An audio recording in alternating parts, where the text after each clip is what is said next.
Never let the fear of striking out keep you from playing the game. If you want to help your child to manage their fears, then stick around, because I think this video will really help them. I read that quote today and I circled the word fear. That word really stood out for me. Two things came to mind. Number one, what is fear? So fear is ignorance. The opposite of ignorance is knowledge and understanding. And we gain knowledge and understanding by studying, by asking questions, and by remembering our power, the power that we have within us, and by remembering that all things are possible. The next thing came to mind was imagination. I know for me, anytime I've got a fear, it's because I've been thinking about something, I've got worries and doubts have been in my thoughts, and then that has just gone over and over and over, and now this fear is in my subconscious mind, but it's because I've used my imagination, but not for the good. I've either imagined a situation that has happened in the past, and I'm afraid that it's going to happen again, or else I've used my imagination to think about something that has happened to somebody else. I'm still using it, but I'm still not using it for the good. Or the other thing that has happened there is I've gone way off into the future to imagine something that I don't want to happen. But here's a wee activity you can maybe try at home for your child. I want them to get a wee piece of paper, blank piece of paper like this, and invite them to write down what the fear is. They can draw it, whatever is easier for them, and any thoughts they have about that fear.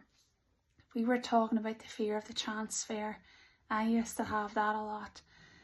If we were writing that down in a piece of paper, because I used to think, well, if I don't pass the transfer test, my mummy, my daddy, they're not going to think I'm smart. My teachers aren't going to think I'm smart. I'm not going to go to the school that I want to go to.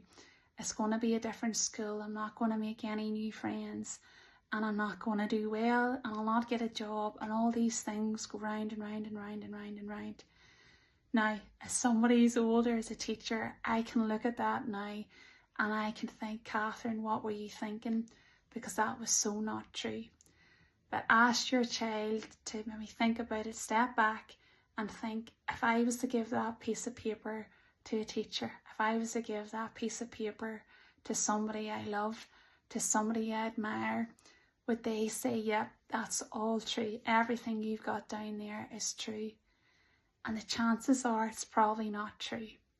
And for a wee child at 10 or 11, that's a lot to deal with, and that can be very, very scary. But we're going to fix it now, because you're going to ask your child to get another piece of paper, a blank piece of paper like this. And this time we're going to make our imagination our best friend.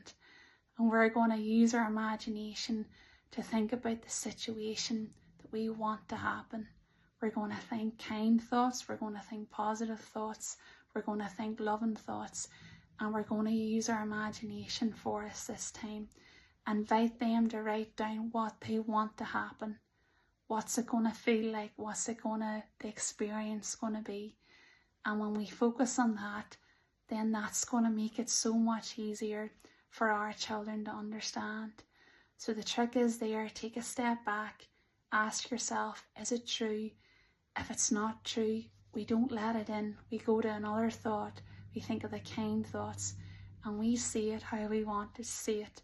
Remember, your imagination can either be your best friend or your worst enemy. And remind your child that they have a choice. And that might seem quite harsh, but it's actually not. It's so powerful, it's so empowering, and it will really make them realise how powerful they are, and just how special and important that they are, how magnificent they are, that they can be in control.